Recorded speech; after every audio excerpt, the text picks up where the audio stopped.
Hello everyone, welcome to Yatharth IAS. So today we'll be talking about this very important concept of equality, and in this lecture we'll understand the conceptual aspects of equality as well as what equality means in the Indian context. So it's going to be a culmination of theory as well as the polity aspect of equality. So let's get started. Now first thing first, these are the topics that we are going to cover. We'll start by understanding what is equality. We'll move over to the types of equality. Thereby we'll discuss the constitutional provisions of equality in terms of Indian Constitution. Then of course we'll be talking about the government schemes in India which are related to equality, promoting equality, reducing inequalities. And then we'll be talking about what is the global picture. How do we see inequalities in the global context? And then what are the types of inequalities which exist? Moreover, we'll also be understanding how can we tackle these inequalities that exist in India, or what are the ways through which we can ensure that there is less and less of inequality and more of equality. So we'll be talking about how to establish formal equality, what is differential treatment, and finally the very important concept of affirmative action. So let's get started. Now first thing first, let us break down and let us understand what do you mean by this term equality. देखिए बहुत ही simple तरीका है. Three concepts which are integrated to each other. If you understand these three concepts, you will be able to understand what equality is. Now there are some people who believe that absence of privileges is equality. So let me give you an example. Now to understand equality, we need to look at these three aspects. First is absence of privileges. So let's say in a society there is section A and section B. Section A is born with certain kind of privileges that already puts them ahead of B. Now you need to understand this aspect because there are various people in a society which are born with certain privileges. Now, it is the duty of the state to ensure that those who don't have those basic privileges or opportunities, they at least get equality of opportunity. So again, let's say there is one person Ram and there is another person Sham. Do both of them, let's say, have the same set of talents? They are very bright, but do they have the same opportunity to progress in life? Did Ram get the same education as Sham? Was he able to fight for competitive exams? Or was there this inequality in terms of the opportunity that he got? So once you understand absence of privileges as well as equality of opportunity, you then move on to equality of status. So we as a society often attach importance to certain professions more than the other. So let's say somebody is a doctor. So you would think of this person as, maybe the most important person in the society, or maybe you attach a lot of importance to his or her existence. But when you talk about, let's say, a cobbler or somebody who is sweeping your floor, you might not attach the same kind of importance. But you need to understand that you need a cobbler as much as you need a doctor, or a sweeper as much as you need a teacher. So the third aspect here is equality of status. Now throughout the course of this lecture, we will be looking at equality with these three lenses. One, that is absence of privileges. In some aspects, we will understand how state ensures that there is equality of opportunity, and then we will also be talking about equality of status. So these are the three prime key areas which we will be looking at throughout the course of this lecture. Okay, now let us look at this. Dimensions of equality. So basically what we'll be talking about here is which are the various types of equality that we seek in a society. Now this is what I mean when I talk about types of equality. Let us understand each one of them one by one. First thing first, let us talk about political equality. Now when I say political equality, I mean whether all the citizens of a country are entitled to same set of political rights. For example, do everyone in your country exercises right to vote? What do I mean by this? I mean, does the country have universal adult franchise? Now, what is universal adult franchise? Every citizen who is 18 plus years of age, whether that person has right to vote or not, irrespective of the class that you come from, irrespective of the caste that you come from, of the sex that you belong to, whatever. Each and every citizen has right to vote. This is one dimension of political equality which is called universal adult franchise. The only requisite is the minimum age qualification, which for example in India is 18 plus. Now this might vary from country to country, but that is applicable on every citizen of that country. So the first aspect of political equality is right to vote or universal adult franchise. Moving on, Article 326. This is very, very important. So besides having right to vote, आपको ये भी देखना पड़ेगा कि आपके देश के लोगों के पास do they have the right to contest elections? Very important. And this contest election ka right comes from Article 326, which says that every citizen of this country has the right to participate in the political affairs. So you can become a member of the legislature either at the union level or at the state level by contesting for elections. Of course, there are certain qualifications, but that is applicable to every section of the society, every person in the country, irrespective of the caste, class, creed or the sex that you belong to. So remember, one aspect of political equality is right to vote. Another aspect of political equality is right to contest election. And of course, when you move it over to broader scope, you also talk about free legal aid. So, is it that every citizen of your country is able to approach judiciary? And if this person is not having requisite means to reach judiciary or to have a representation, does the country give free legal aid or not? So, to conclude it up, to sum it up, the broader definition would be right to vote and right to contest elections. But at the same time, if we expand it, we need to look at it from free legal aid perspective also. So that was about political equality. Now, let us talk about social equality. Now, whenever we say social equality, we need to look at it from society's perspective. So, does every citizen living in a society has access to basic resources which are required for this person's survival and a minimum standard of living? So, आपको देखना पड़ेगा, is everybody getting education? Does everyone have access to healthcare? Or do you see everyone being able to afford basic housing? Now, obviously, social equality, the idea of social equality will expand as the country progresses, as the society progresses. So maybe let's say 15 years back, the focus was only on, let's say, education, or let's say the focus was only on nourishment. कि खाना मिल जाए तो काफ़ी है. But today we are also talking about education, we are talking about health care, right?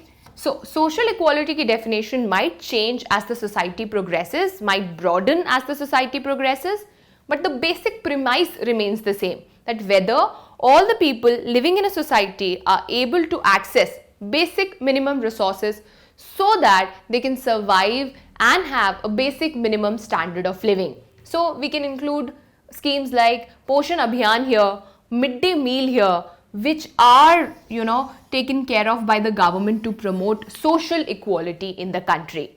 Now, what do you mean by economic equality?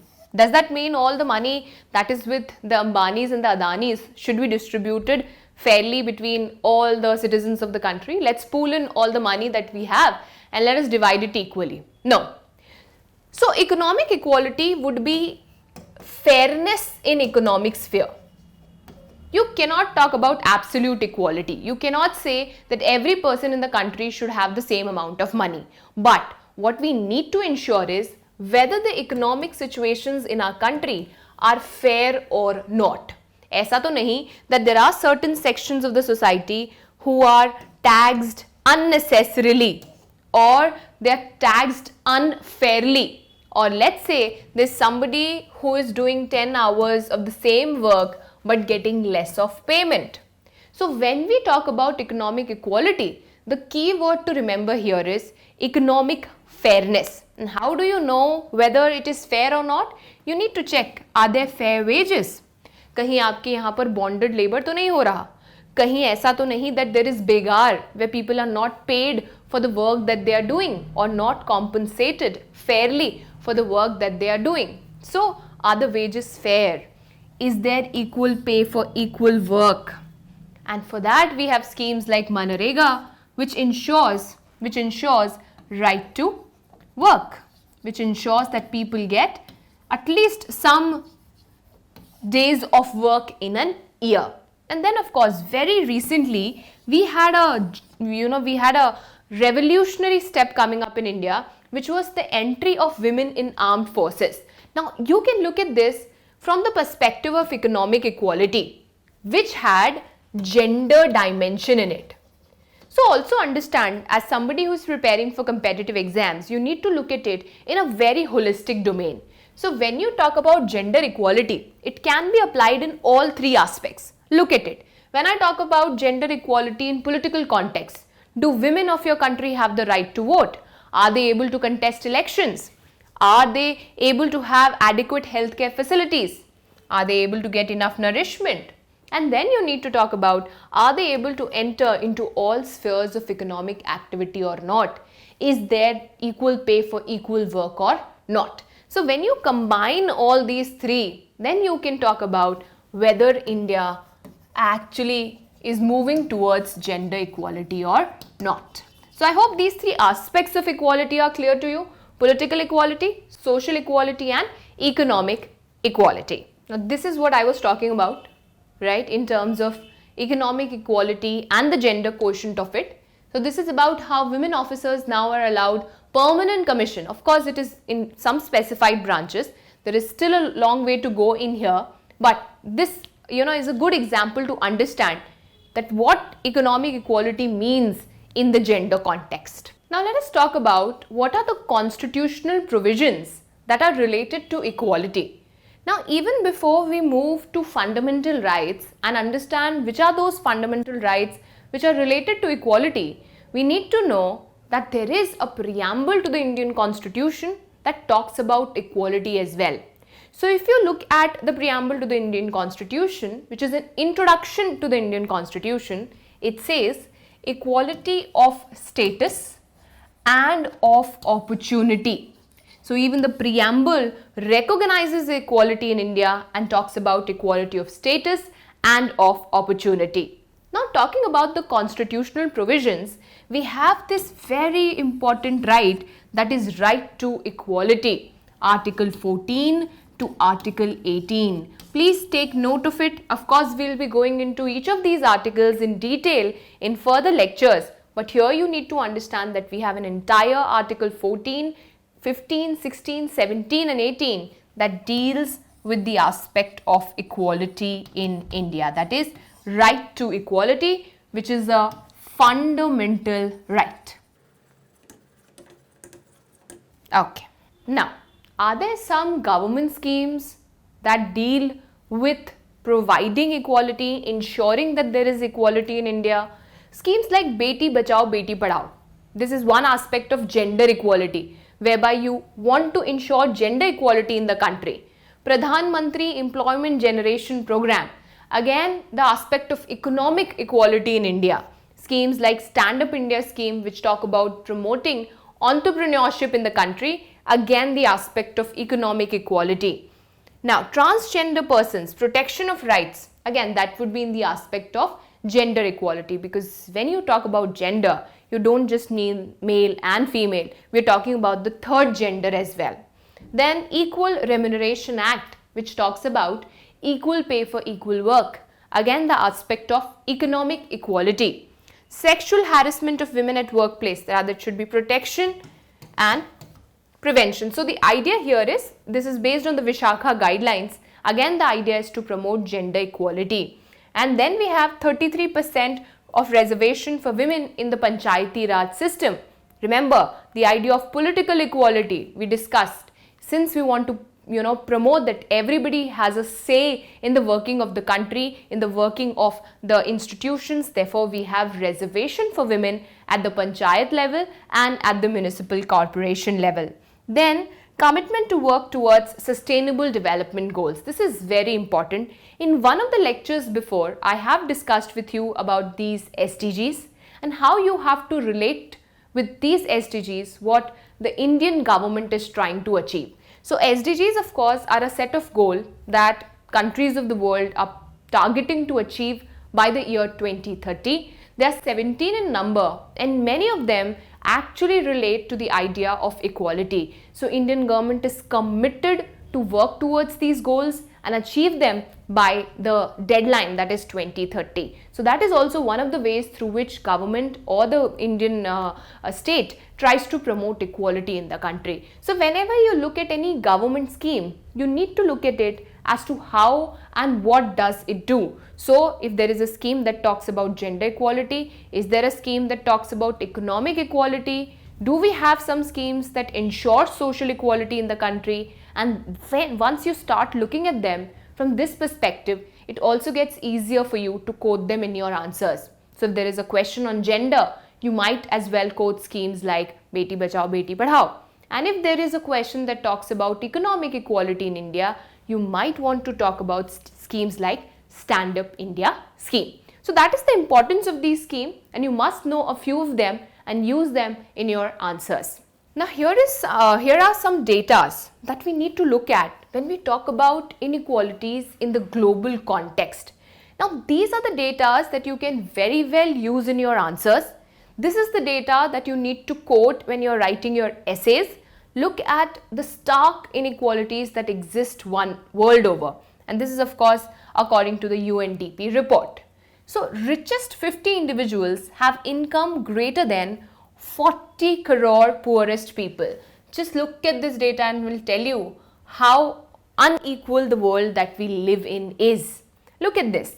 First world countries with 25% of the population. So the population that they have is 25% of the world population, but they own 86% of world's industry. Just look at the contrast here.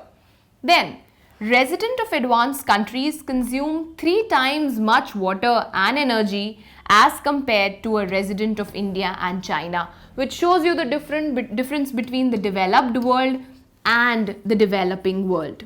Look at this. The industrialized countries of the world, they're contributing 2/3 of the global carbon emissions. That's huge. Then, poorest 40% of the world receive only 5% of global income. Now, if you look at these data and if you quote them in your answers, it is a proof in itself that we don't live in an equal world. There are inequalities that exist, they are a reality, and that is why it is very important to focus on at least reducing them. Obviously, we can't talk of a world where there are no inequalities, right? But what government and the world leaders should try and achieve is there should be reduction in these inequalities. So look at this data. You might want to quote it in your answers or might want to use them in your essays.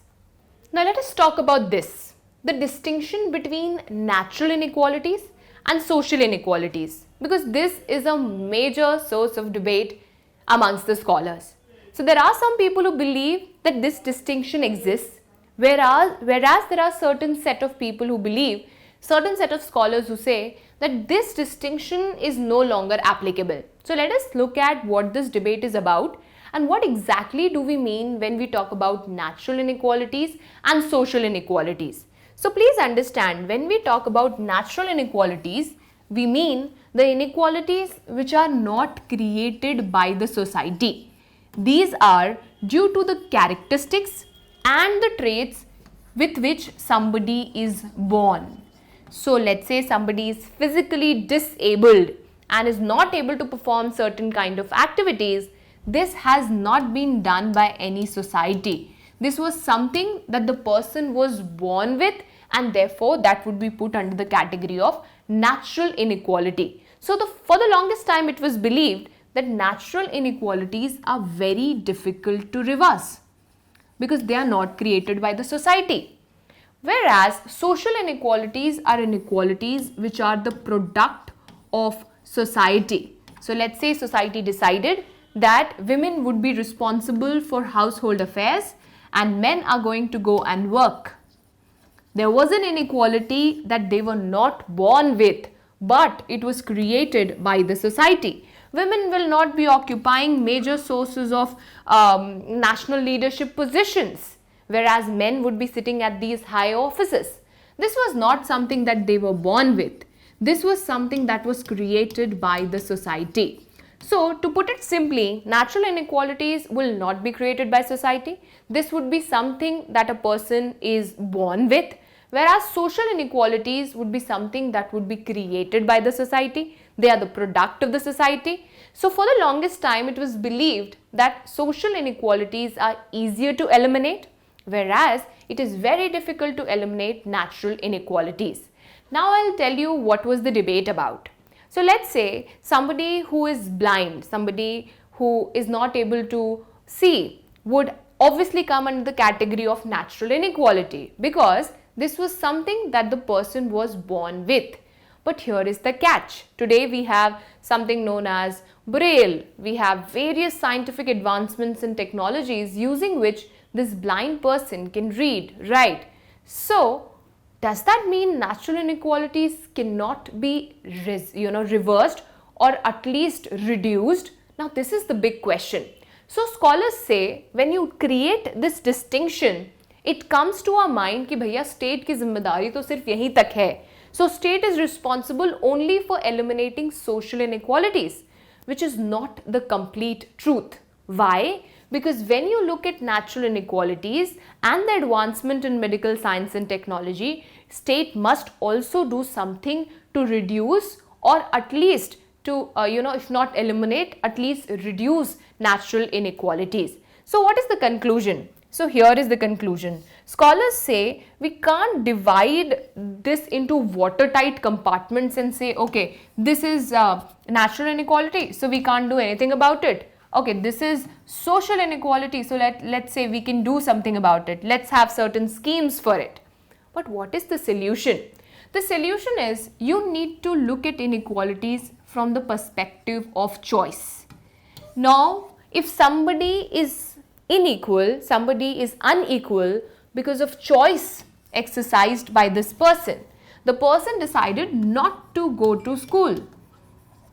Listen to my point. The person decided not to go to school.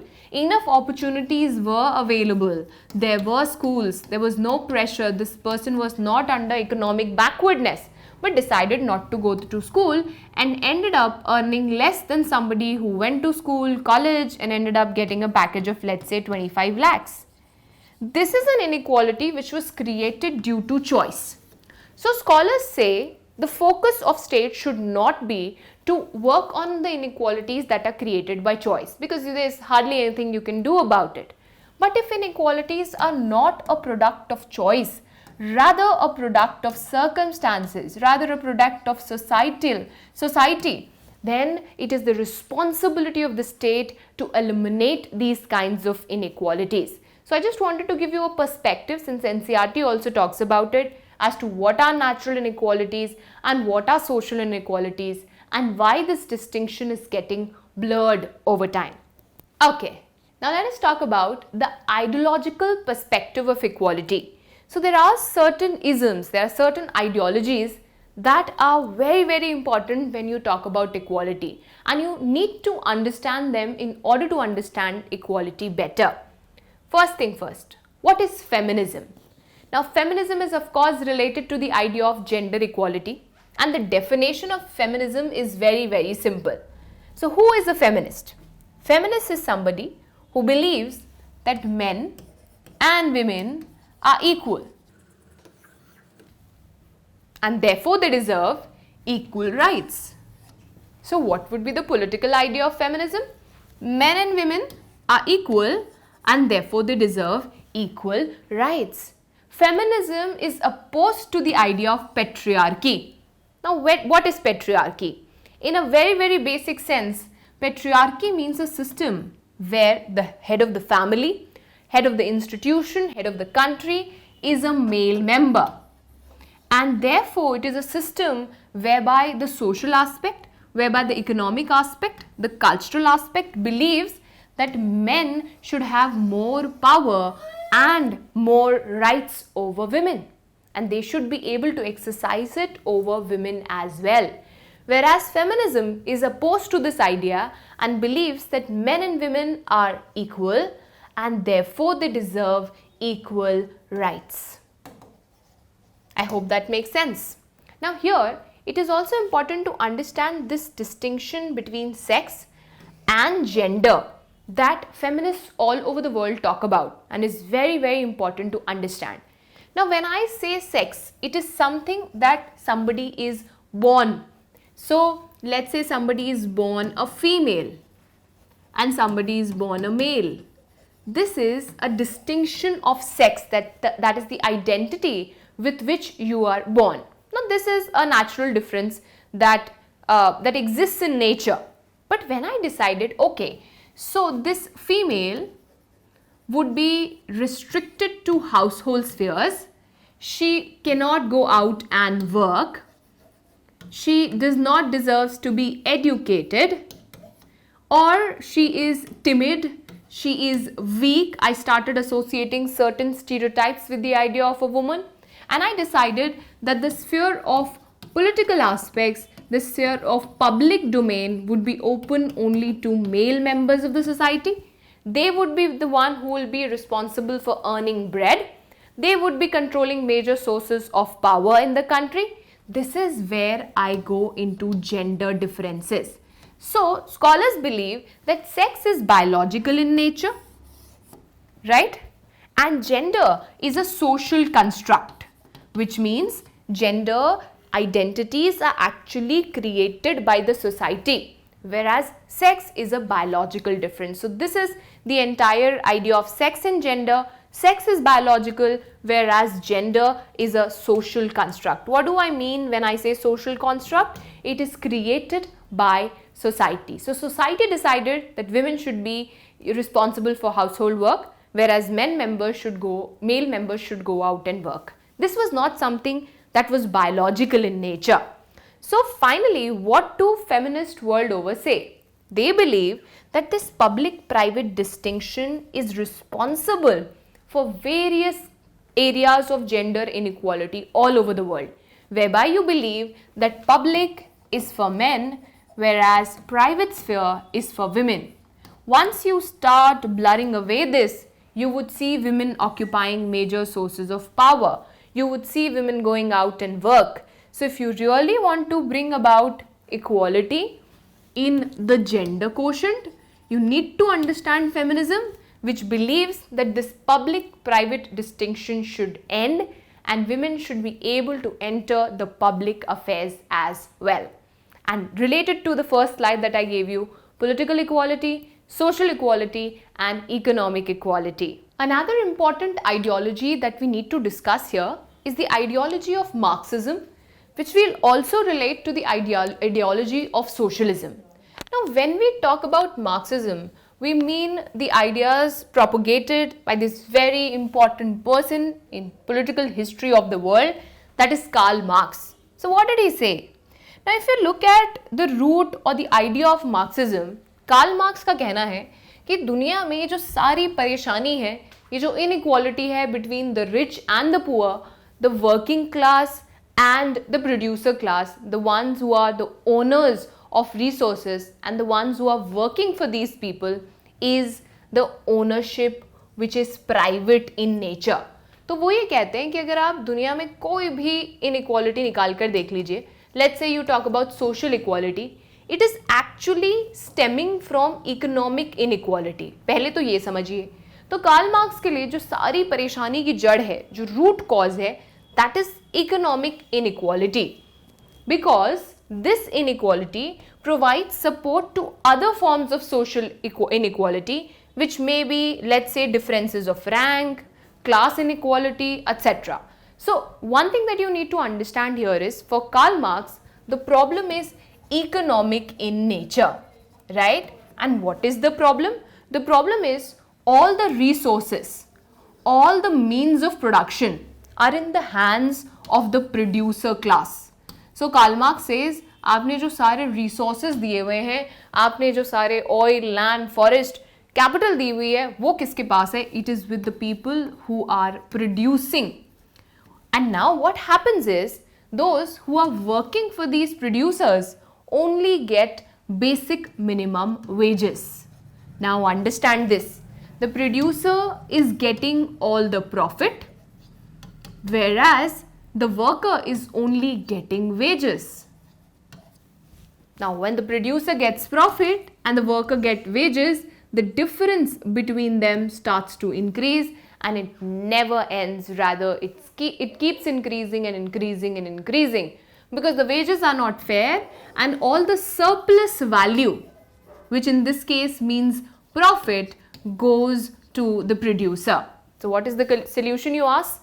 Karl Marx says we need to ensure that this private ownership of property ends, that there should be no private ownership of property. You need to ensure that there is no private ownership of property, which means that in a country there should not be this bunch of producer class which is owning all the land, all the resources, all the capital. Rather, there should be public control over these essential things. Now, of course, he goes on and talks about how you can eliminate this producer class, how there should be no distinction between the producer class or the working class and the producing class, and there should be absolutely no class distinction. And that's why he goes on and says creation of a classless and a stateless society. Of course, we don't need to go into that extreme form, and here is where a more doable kind of a philosophy comes in, that is the philosophy of socialism, the ideology rather of socialism. Now, what does socialism tells you? What is the prime idea on which socialism is based? Now, before we go on to liberalism, we need to talk about socialism. Now, socialism again says that the problem is ownership. The problem is ownership is in few hands. So, what is the solution? They say there should be social ownership of means of production. So these means of production, which are actually responsible for inequalities in a society, should not be in the hands of few people. कुछ लोगों के हाथ में ये means of production नहीं होने चाहिए. Rather, these means of production should be state controlled.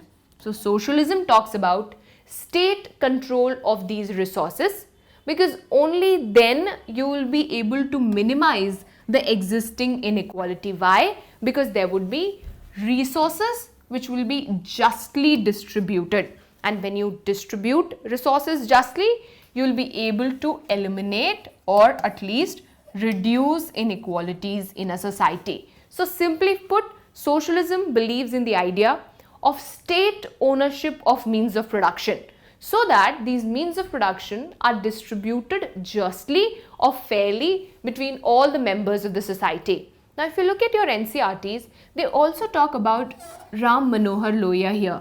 So you might get a question on prelims about this particular topic, where they may ask you that which are the 5 kinds of inequalities that Ram Manohar Lohia believes in. Now, this is a very important concept as well, because Ram Manohar Lohia believed that, when you talk about inequalities, there are not one but many forms of inequalities that exist, and each of them will require a separate action plan. So you need to understand it this way. Ram Manohar Lohia does not look at inequality in a singular context. He says you can't look at them in a very myopic singular view, whereby you believe that one action will solve all kinds of inequalities. No. And for this, he creates a distinction. He tells you that there are 5 kinds of inequalities that exist, and each of them will require a separate strategy, a separate approach from the government. Only then you will be able to eliminate or reduce inequalities. First is the distinction between man and woman. So there is gender inequality, Ram Manohar Lohia says. Then there is inequality based on skin color. Then caste based inequalities. The inequalities, that is, of course, because this is in that context, colonial role of some countries over others. So you would see Britain ruling over other countries. And then comes economic inequality. Besides these 5, he says for 5 of them, you would need 5 revolutions. So it's a very, very important aspect. Ram Manohar Lohia says that to deal with inequalities, you can't have a singular approach. Point number 1, you can't tackle them in one go. You need to look at them separately and you need to have action plan for each one of them. And then he gives you a categorization of 5 kinds of inequalities that exist, and each of them will require a separate revolution. Now please understand, he added 2 more to this list. He said you would need 5 revolutions to tackle these 5 kinds of inequalities. At the same time, you would need 2 more revolutions. Take note of this. One revolution would be to provide civil liberties.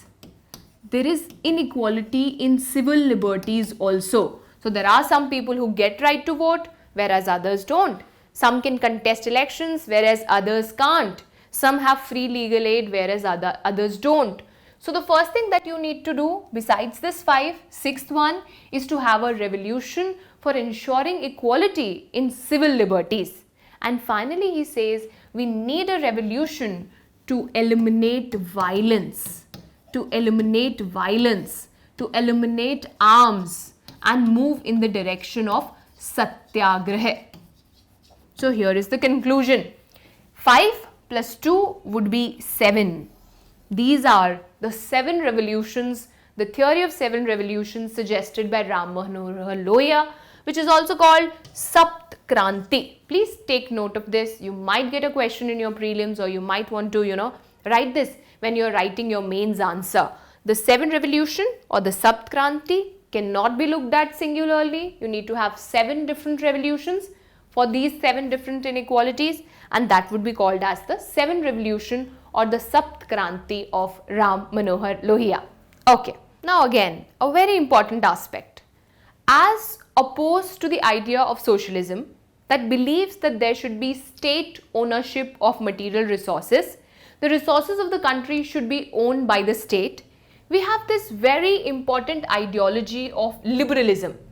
And for liberalism, the most important virtue is competition. So liberalism believes having state ownership of property or state ownership of resources won't solve the problem, because the most important concept is the concept or the principle of competition. So liberalism says what you need to do is you need to leave people alone so that they can compete. And when they'll compete, whoever would be the most efficient, whoever would be the most talented will get the reward. And this is a very fair way to distribute resources and rewards in the society. So I can't give 10 marks to everybody sitting in my class. If somebody has worked hard, that person should get 10. If somebody has not, maybe average 5, and if the person has not studied anything, the person should get a 0. So liberalism says it is not that liberty is opposed to the idea of equality. That's not true. Actually, liberalism promotes equality by recognizing merit. And how do you reach to merit? By providing competition. But what is the role of state then? All the state has to do is to ensure that this competition is fair. And this is very important, because let's say there is a race and somebody is starting the race from here, whereas B is starting the race from here. So obviously these are not having the same starting point, and when they are not starting from the same starting point, you can't say that they are competing fairly. Look at this, a very important aspect. Replace it with a real day example. Let's say A is born in a caste which has been dominated for years, or maybe belongs to a class where this person cannot afford good education, whereas B is having all sorts of education facilities, is born in a family which has been, family of riches for years. So you can't say they have the same starting point, and therefore state has to play a very, very important role here. What liberalists say is state might intervene, but that is only so that a minimum standard of living and equal opportunity is provided to all. Once you do that, once you provide equal opportunity to everybody, once you provide minimum standard of living to everybody, your work is done. Now you have to let competition play its part, and whoever is the winner gets to be better in life than the others. So this is the entire idea of liberalism, and the idea says that liberty and equality are not necessarily against each other. Rather, if you bring about liberty, it will promote equality on its own. Now here is the big question. How do we promote equality? हमने equality समझ ली, हमने equality की dimensions देख लिए, inequalities देख ली, कितनी तरीके की inequalities exist करती है वो भी समझ लिया. But here is the big question. How can we promote equality? What are the ways through which equality can be promoted? And here are some very important things to understand here. One way to ensure equality is formal equality. ये देखिए बड़ा ही simple है. मैंने आपसे कहा बहुत सारी ऐसी inequalities हैं जो आज हमारे सामने exist करती हैं. The first thing is to do away with these inequalities. सालों से जो ये inequalities exist करती हैं, पहला step आपको ये करना है कि इनको खत्म करना है. For example, there was a time when women were not having right to vote, or there was a time when there was untouchability practiced in India. तो आपने सबसे पहले क्या करा? आपने untouchability को eliminate करा आर्टिकल 17 जो कहता है abolition of untouchability. किस चीज का एग्जाम्पल है ये? Formal equality का. So formal equality simply means when you are ending the existing privileges and existing inequalities. जो सालों से inequalities चलती आई हैं political spheres में, social spheres में, आप पहले उसको खत्म कर रहे हैं so that there is no privilege that anybody is enjoying. So for example, we have Article 18 that talks about abolition of titles. So nobody in India can, use titles, for example, Maharaja of XYZ. What is that? What is promotion of equality in the formal sense? So when you talk about formal equality, it simply means an effort or an attempt to do away the existing set of privileges or the existing set of inequalities that exist. So all you need to do is, let's say Indian Constitution prohibits discrimination on the basis of caste, creed, sex, religion, place of birth. We have Article 14 to 18. Then all you have to do is you have to ensure that there is no special privileges and inequalities. Now the point is this enough? Is it okay or is it sufficient to just establish formal equality in a country? Now understand it this way. Establishing formal equality is very, very important, and it is definitely the first step. The first step that you have to take is you have to eliminate the existing inequalities and you have to ensure that no section is getting special privileges. But this is not sufficient because the inequalities that have existed for years together have left certain sections being disadvantaged, has left certain sections of the society needing help. And this is where the second aspect of what we can do to establish equality comes up. But remember, the first is formal equality, and let us move to the second one now, that is providing differential treatments. Yes, you might have to do this. You might have to provide differential treatment sometime. Now let me give you an example here. Let's say there is somebody who is physically disabled and wants to attend school, right? Now here is the problem. There are no ramps in school. So let's say the school administration decided, by the way, we also have a government scheme for this, which is called Sugamya Bharat, Accessible India, which ensures that all the infrastructure in the country is disabled friendly. Now my example was, you decided to construct a ramp in the school so that these people who are physically disabled can go and reach the classrooms and have access to education. Now look at this. Somebody who is ekdam se fit, physically ekdam okay, will not get to use the ramp. Now some of you might say this is differential treatment. You're treating the person who is disabled, in a better way than you're treating somebody who is physically able, because you're not letting that person use the ramp, whereby you established, this ramp for person who was disabled. Or let's say in an exam, somebody who is not able to see gets a 30-minute extra time, or people with certain disabilities might get certain protections. Now here is the question, this is differential treatment. Then how is it related to equality? Listen, sometimes formal equality is not enough. It is important, but it is not sufficient. So what you have to do is, you have to treat certain people differently to ensure that they are able to compete with the other set of the people. They are able to have the same starting point than the others.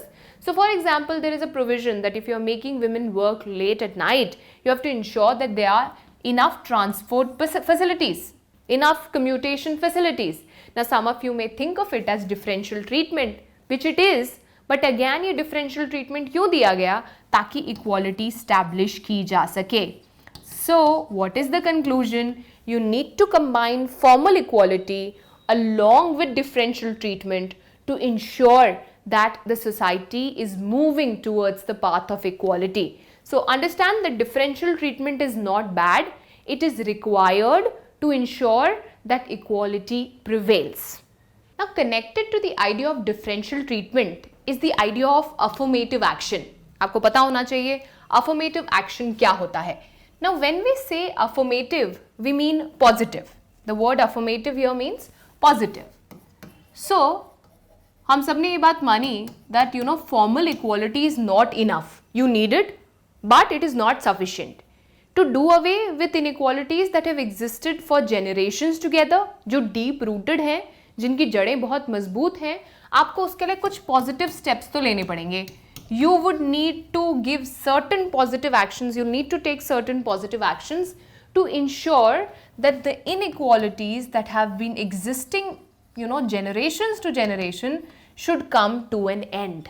You need to do something about it. And this something is the action that you need to take. So basically, a state has to take certain positive steps to ensure equality in a country, equality in a society. And that is why affirmative action means positive discrimination.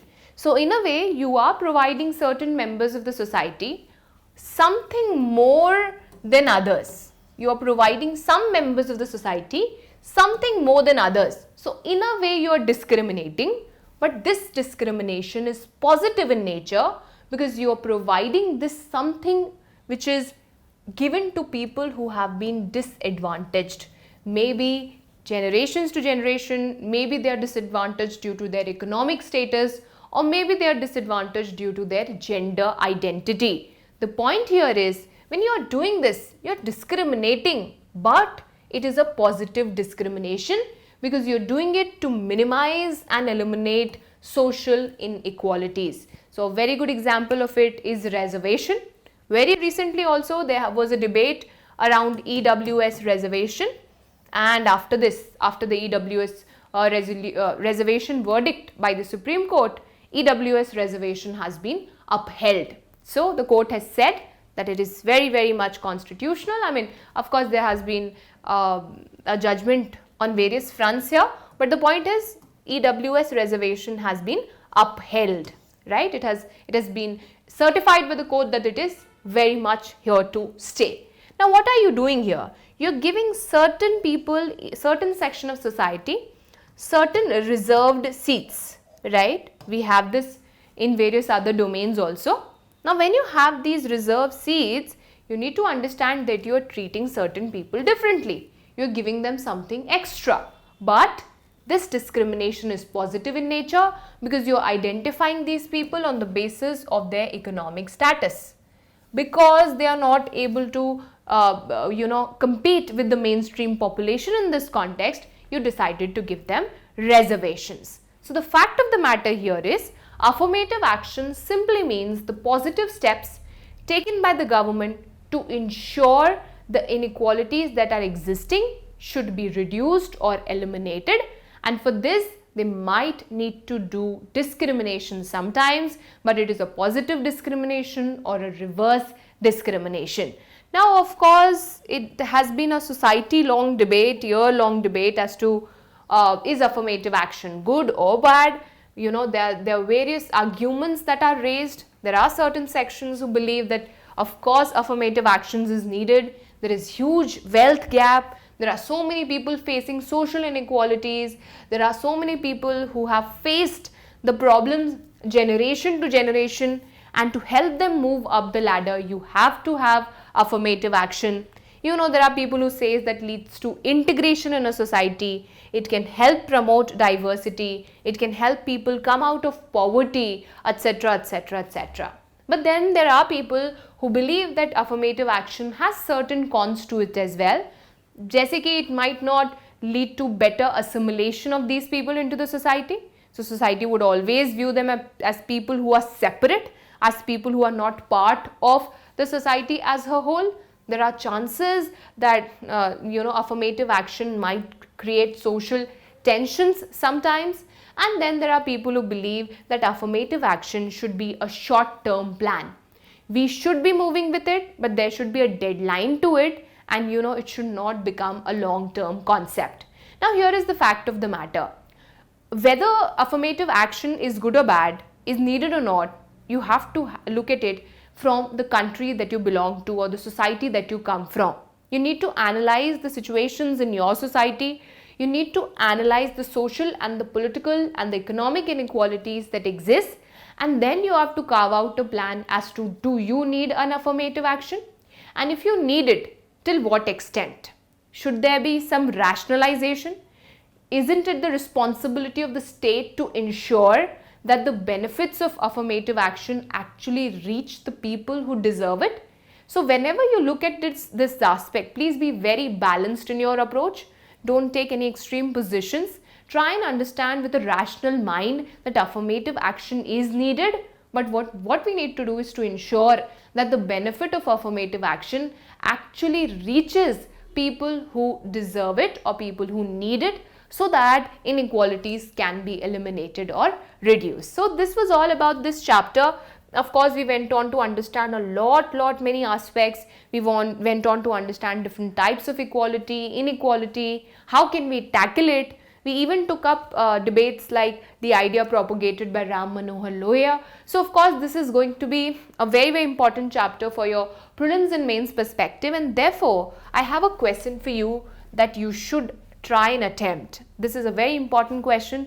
It says that there cannot be an absolute economic equality. So let us agree that you cannot have an absolute economic equality. What do you mean by absolute economic equality? You mean all the people living in a society would have same levels of economic status. You can't possibly achieve that. Even in communist countries, like let's say for China, not everybody has the same economic status. Not everybody has the same amount of money. So that is for sure that economic equality is not possible. Now you also cannot pay a doctor the same salary that you are paying to a cobbler, because the skill set is different, right? You have to treat both of them with same dignity, but you can't give both of them the same salary because they come with different skill set. So absolute economic equality is not possible, not desirable, but what we need to do is to try and reduce the gap between the rich and the poor. So first thing is, are you able to provide equal opportunities? Is everyone in your country has the chance to become a doctor or not? Is there a choice available? Are there enough means available? This is the duty of the state. And then when you talk about economic equality, please remember you have to talk about economic fairness. There cannot be absolute equality, but there can be economic fairness. So when you are writing this answer, you have to speak from the perspective of economic fairness. What do I mean by economic fairness? When I say economic fairness, I mean, are you being provided just amount of wages, the wages that you deserve for the work that you are doing? Are you getting enough wages for that, right? Or is there equal pay for equal work? Or is there abolition of bonded labor? Or have you done away with begar? And then you need to talk about how it is the responsibility of the state to ensure basic minimum, to ensure that at least the people who are poor are able to afford food. There is food security, there is shelter, there is education, there is healthcare, because remember, all this will connect to equality of opportunity, because only when you are providing equality of opportunities can you talk about economic equality. So overall, what this question demands is, you need to first talk about what is absolute equality. You need to explain how absolute equality is not possible. Nowhere in the world do you see absolute equality. But what we rather need to focus on is equality of opportunity. And finally, it is the responsibility of the state कि कहीं ऐसा ना हो कि भैया rich तो हैं, they are living a lavish lifestyle, और गरीब बेचारा lack of food से मर रहा है. तो ये बहुत ज़्यादा हो रहा है. This is too much. The gap is too much. So it is the responsibility of the state to reduce this gap. Of course, you can't eliminate it, but what you need to do as a state is to, reduce it and provide equality of opportunities. You can give various examples of the scheme that the government is running for this. You can talk about various laws that exist. You can talk about the constitutional provisions also. And this is how you can write a very good answer to this question. Start practicing your answers, your answer writing, because this is the time when you can work on your answer writing, which will determine your selection. So make sure that you write good answers, make sure you keep practicing, and on that note, happy studying. Thank you very much.